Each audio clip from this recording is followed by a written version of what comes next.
Agora é o show. Como é que é? Now it's showtime. Olha lá, gente. Eu tô aqui com o Márcio Pilot. É Pilot, Pilote? Pilot. Pilot. Outro dia eu tava conversando com um cara que ele perguntou se eu conhecia você. Aí ele... Não, o Márcio, falei, não, o Márcio conheço, o Márcio da Loudness. Ele, Márcio Pilot. Eu falei, Pilot. Eu lembro que era Pilot, só se sofisticou. Então é Pilot mesmo. É Pilot, sempre foi. Sempre foi Pilot. Ótimo. A gente se conhece faz tempo, né, bicho? 1980. 1980. Você tirou do Armazém, Bar Armazém. Bar Armazém. Bar Armazém. Puta purgueiro aqui. Você tomava pinga com mel, não? Naquela época, muito pouco e nem cerveja bebia, nem... se tomei, acho que foi uma vez. Naquela época eu não era muito de tomar. Não. Você tá com quanto? 58. Você é um ano mais velho que eu. Gente, esse daqui é o Márcio Pilote, que junto com dois irmãos, o Marcos e o Nelson, eles tocam uma empresa de som que é uma empresa emblemática, que é a Loudness, uma empresa de sonorização, mexe com a mesma coisa que a gente mexe aqui. Só que é lógico, uma empresa emblemática, uma empresa com quanto já? 40 anos vai ter. 44. 44 anos. Então nós perto de você, eu sou guri, que aqui ainda não fizemos nem 30. A gente começou em 76 como DJ, né? No Círculo Militar. Círculo Militar. Em 76, março de 76. Em 76. E uma empresa que ela é denotada pela qualidade, pelo esmero, que são coisas que inclusive eu sou testemunha disso daí, e chegaram a um patamar de qualidade, de excelência, que, assim, de respeito, assim, mundial, né? Vocês fazem, né? América do Sul. Ou seja, vem coisa embaralhada, vem coisa grande, vem coisa complicada, esses caras estão na fita. Você tá entendendo? Então aqui, nosso colega veio tomar um uísque aqui com a gente e reviver uma data. E como é que tá agora o negócio? Como é que vocês ficaram lá? Eu vejo lá que vocês estão fazendo uns negócios lá no Palmeiras, que colocam os carros. A gente teve um convite do Allianz Parque para fazer um cine drive-in lá. A ideia era que primeiro as pessoas, vamos fazer com uma coisa de FM e tal, uma coisa simplista. Eu falei, não, eu e Marcos a gente gosta de um desafio. Sim. De um projeto assim, alguém fala, olha, isso não é possível fazer, vamos fazer.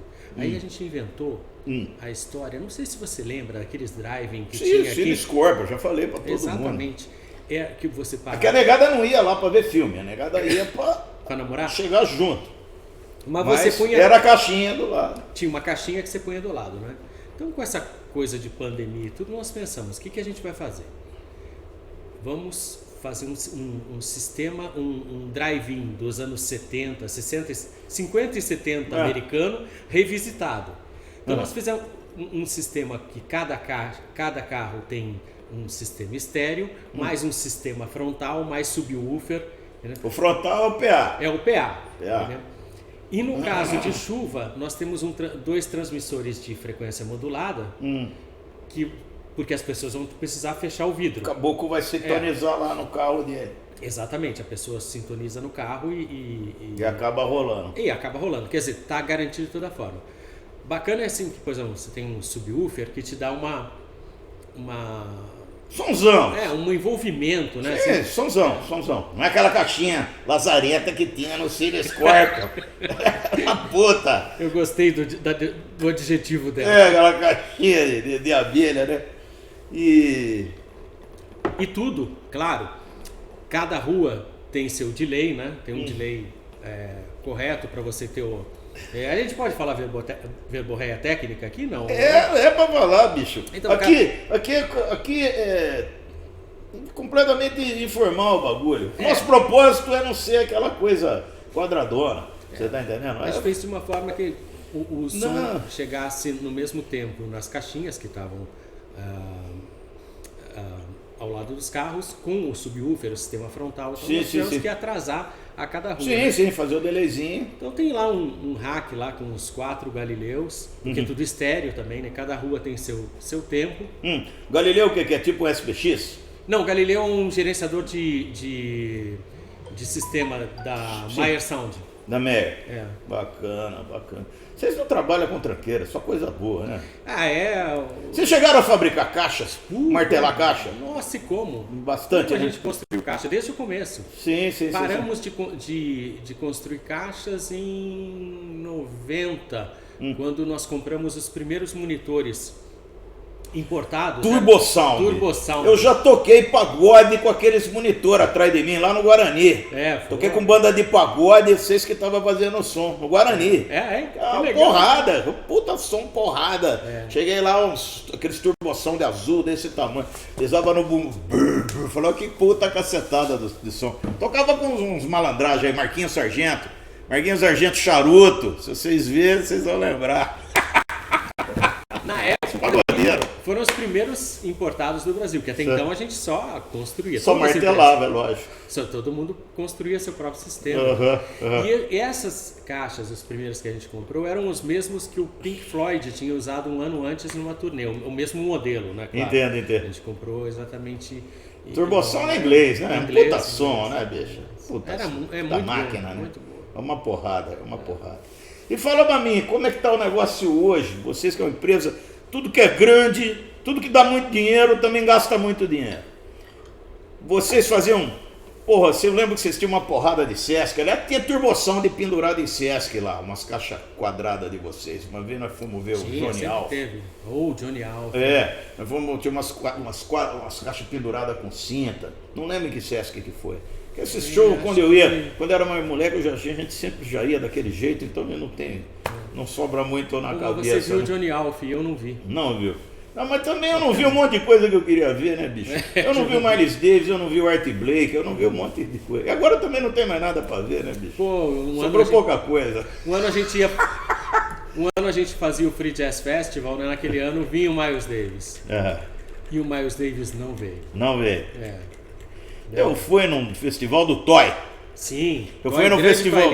Eu fui no festival do Toy. Aliás, não sei onde ele tá. Se você ver isso daqui, Toy, um beijão pra você. Figura também, né? Gente boa. O cara que resolveu a vida de uma hora pra outra, né? Ele tava meio louco e depois, pum, deu certo os negócios do festival, das coisas. Então, não, eu conheci ele, já conheci ele... Ele funcionando.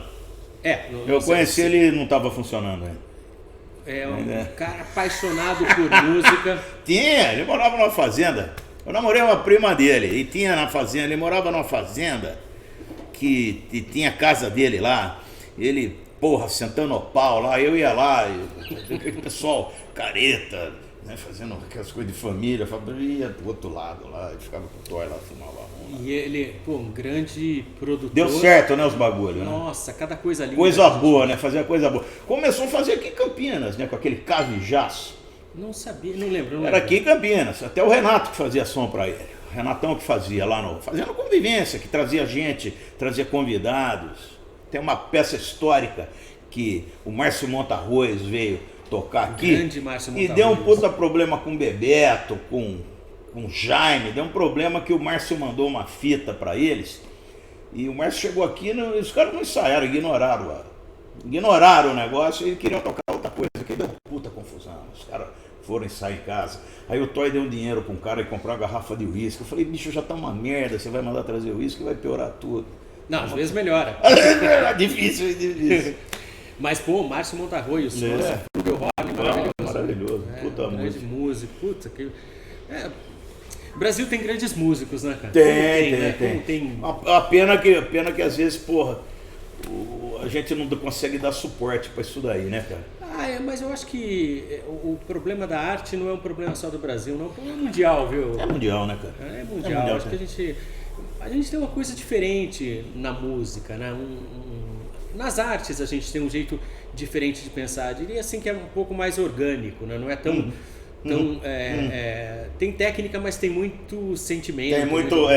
Tem muita coisa a mais, talvez. E a mais, tem isso muita faz a coisa gente a mais. diferente, Sim. faz a gente mais próximo do coração das pessoas. Eu acho que isso é uma coisa. Se for o coração das pessoas, me lembrei de um projeto que a gente fez, que eu fiz, desenhei para Mia Lessa, minha querida diretora de teatro, uma amiga querida também. Sei quem é. Ela me chamou para fazer o Grande Sertão Veredas. Sim.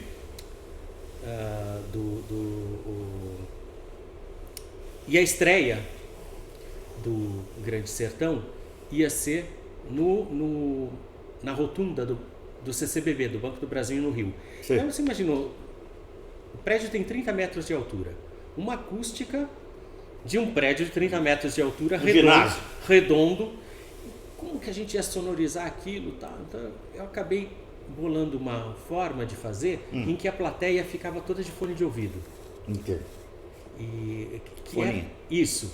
Aí cheguei nisso porque falamos de coração, né? A ideia foi trazer o texto mais próximo do coração, porque o texto é muito bonito, mas com palavras muito rebuscadas e tal. Então, se você numa acústica ruim, tudo isso se perderia. Já, sem dúvida. Foi a solução. Sem dúvida.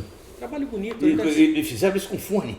Foninho com transmissor? Não, os fones eram presos nas fizeram cadeiras. Um chicote multivia. Isso, estéreo. Então você tinha som de cavalos passando de um lado para o outro. Não foi muito legal. 600 pessoas. Vocês são foda. Vocês são de tirar o chapéu, de fato. São de tirar o chapéu. Os caras fizeram qual que é o nome? A Olimpíada ou Copa? Olimpíada? As cerimônias da... Cerimônia de abertura lá da Olimpíada. Os caras, bicho, é rola. Não é brincadeira, não. E agora, bicho, como é que tá de baralho? Como é que tá de grana, bicho? Acho que tá o mundo inteiro está sofrendo. Eu converso com pessoas do nosso ramo no mundo inteiro. Nós somos parceiros da PRG, né, que acho que é a maior empresa de audiovisual do mundo, né? Eles que fazem... Onde é isso daí, Los Angeles? Não, a PRG é mundial. Mundial. Nos países onde eles não têm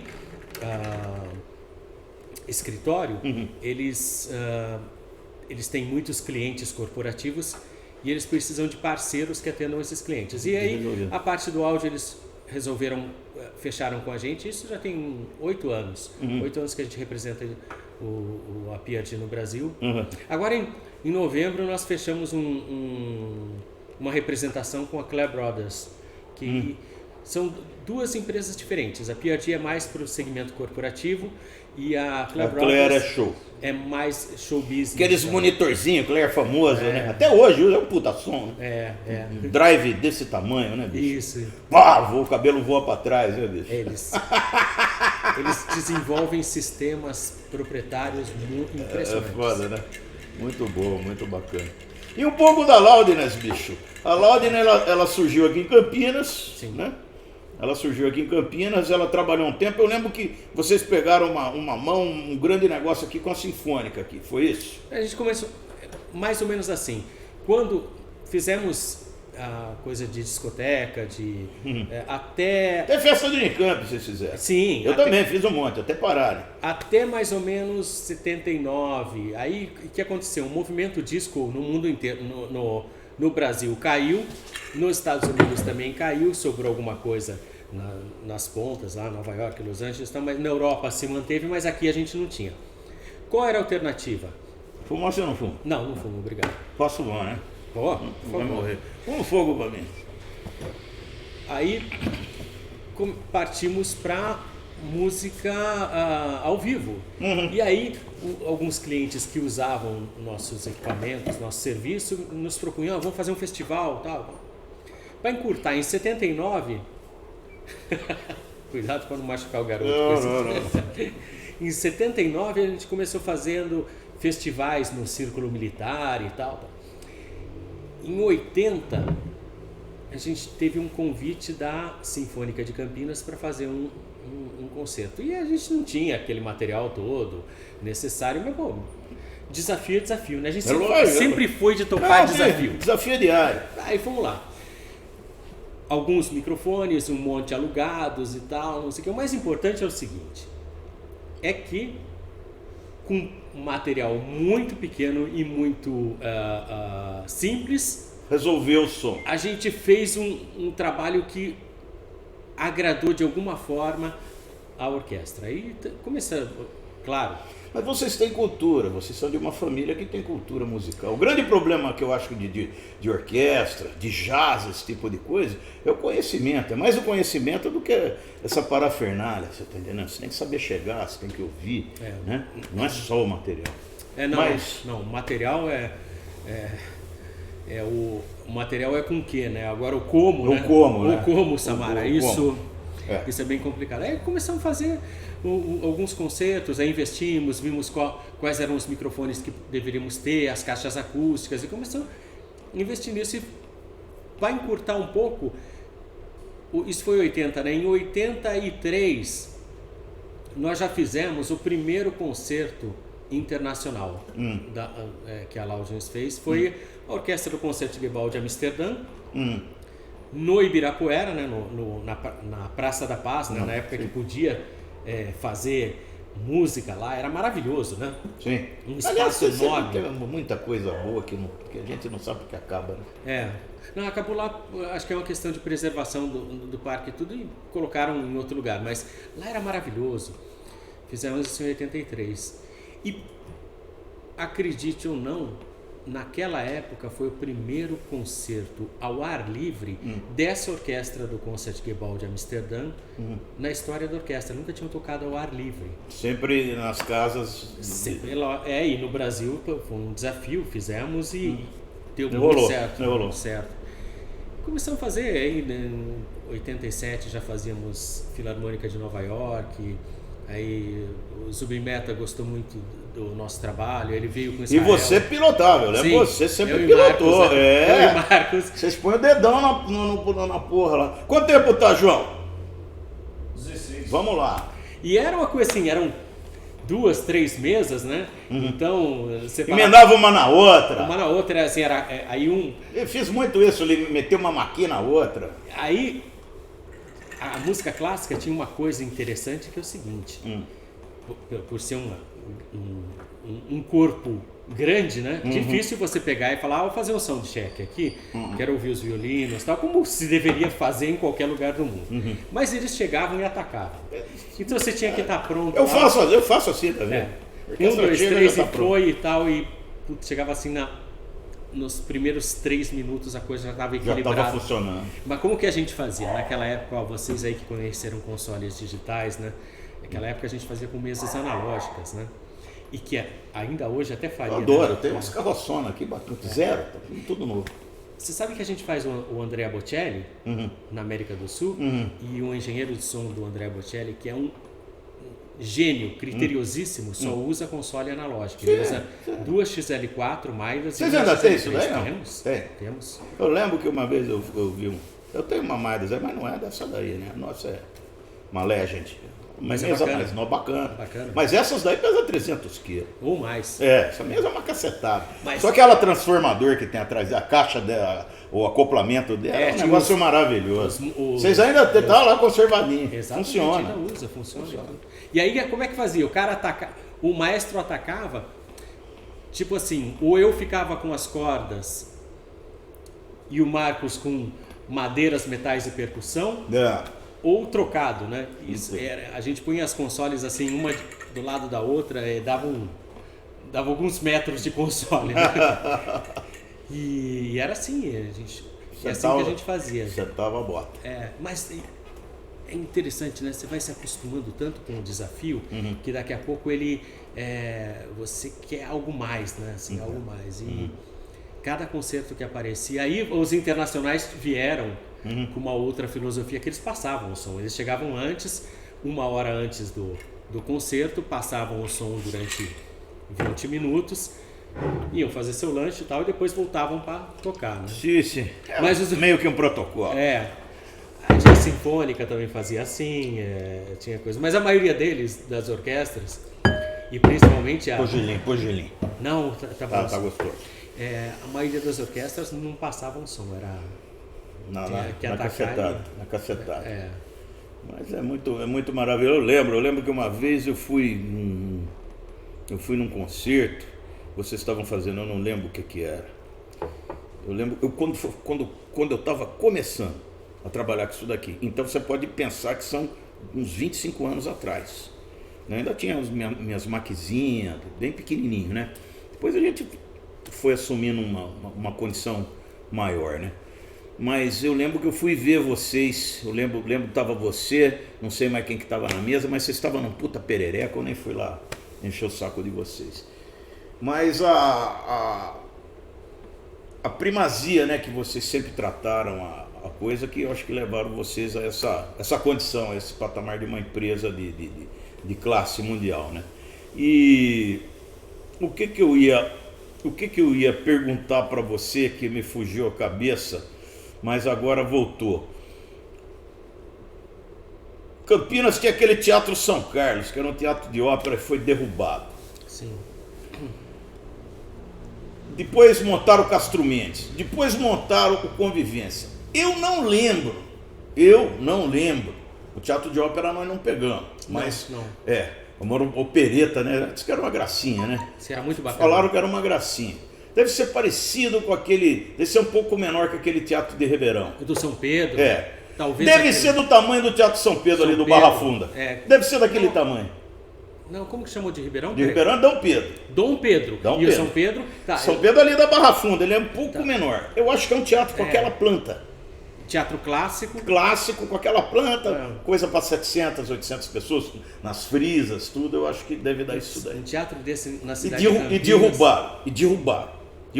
Uma Depois pena. pegaram e deram o Castro Mendes, que era um cinema que foi reformado. Depois fizeram o Centro de Convivência, que era um teatro bacana. Gostoso de trabalhar, bacana. Um som gostoso, né? Um lugar gostoso. Né? Mas eu não lembro de estarem funcionando simultaneamente esses dois teatros. Quando um estava reformando, o outro estava quebrado. O Castro Mendes reformaram 3 vezes. Você está entendendo? O Convivência agora fechou, faz 10 anos que está fechado. Uma pena. Faz 10 anos que está fechado. Uma pena, né? Então eu falo para a negada, eu falei, bicho, empresa de som, para sobreviver aqui em Campinas. Tanto é que eu estou falando isso daí. Os camaradas já foram para São Paulo. Eles têm o que aqui? Depósito, escritório, mas foram para São Paulo. Foram trabalhar em São Paulo, porque aqui, é o que eu falo, isso daqui parece um túmulo. Isso aqui é um túmulo. Não só para a empresa, mas é um túmulo para arte, um túmulo cultural.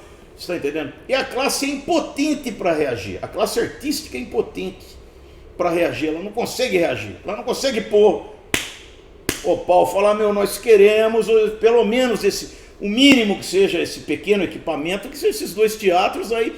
Não precisa ter nada. Precisa de estar funcionando, você está entendendo? Até para nós. Eu falo, colocaram o som lá no Castro Mendes. Não, bicho, deixa o som, a gente faz. Nós somos empresa especializada. Aí os caras vão lá, arrebenta tudo. Eu falo, lógico que arrebenta, não tem técnico. Como é que vocês vão trabalhar? Como é que vão trabalhar, você está entendendo? Mas deixar essas 2 casas em ordem. Então você acha que foi um fator também, eu acho que foi um fator assim, preponderante, né, para a Laudinense ter crescido e ter chegado onde chegou, ela ter começado a explorar lá fora, explorar São Paulo, explorar Rio, explorar Belo Horizonte. Ou seja, viajar, pegar carreta. Se estivesse aqui, se vocês tivessem acuado, vocês iam... Mas nunca foi uma estratégia, sabe? As coisas foram acontecendo. Os artistas chamavam, você pode fazer tal coisa? Podemos. Sim, é lógico. Isso é incontestável. Né? A oportunidade aparecia, o desafio aparecia, você topa, mas... Juventude, né? Vocês eram mais, não é a juventude. Tem um desafio, tem alguma coisa que ninguém quer fazer, ou ninguém sabe fazer. Bom, a gente poderia também não saber fazer, mas a gente ia estudar um jeito de fazer. Vamos lá. Tem que achar um jeito. Não, mas eu sempre fui assim também. Eu sempre sentei o pau. Ainda tenho coragem. Há uns 4, 5 anos atrás eu dei uma murchada, eu tive um infarto e tal. Fiquei meio aquadão, mas agora a cabeça está voltando no lugar, tá entendendo? Temos vontade, a gente não para de comprar as coisas, começou a mexer com luz também, que a gente não mexia. Sim. Entendeu? Agora tem o João aqui, o João resolve, anjo da guarda aqui, o menino entrou aqui, sabe mexer com essa porra toda digital que eu não gosto muito de mexer. Aliás, você opera, você sabe mexer no M7, uma porra assim, não? Então, hoje eu não faço mais... Não mexe, não mexe. Natural, isso é natural. Eu sei como chegar naquele resultado em termos de menus e tudo não é uma coisa que me interessa mais, mas eu estou sempre estudando. Você fuça. Não, sempre tem curso, e a gente não só... Eu vou tomar cursos, como eu trago gente para Loudgens para dar curso. Dá curso. Agora, molecada. recentemente, há uns anos atrás, eu fui fazer um curso com o Robert Scoville. Não sei se você conhece o Robert. Não. Robert foi o melhor engenheiro de som do mundo por 7 anos seguidos, até que ele pediu que não mais fosse indicado. Né? Sim. Ele virou um horse concurso. Exatamente. Sim. Essa é a palavra. Não queria chegar nem mais. Exatamente. Não, pode falar. Tem uns caras que assistem a gente que mais ou menos. E eu fui tem fazer... as orelhas de pau, mas tem... Fui fazer em St. Louis. Fui em São Luís, eu e o Renato Munhoz, que era técnico do Frejá e do Barão. O Renato eu conheço. Muito gente boa. Fomos lá e fomos fazer um curso com o Robert lá, né? E aí, a partir da gente ficar... curso maravilhoso, ele, pessoa generosíssima, ele conta tudo. Naquela época ele estava viajando já com... Não estava mais com Rush, estava com Tom Petty e Heartbreakers, né? Sim. E nós fizemos foi bem interessante e acabamos ficando amigos.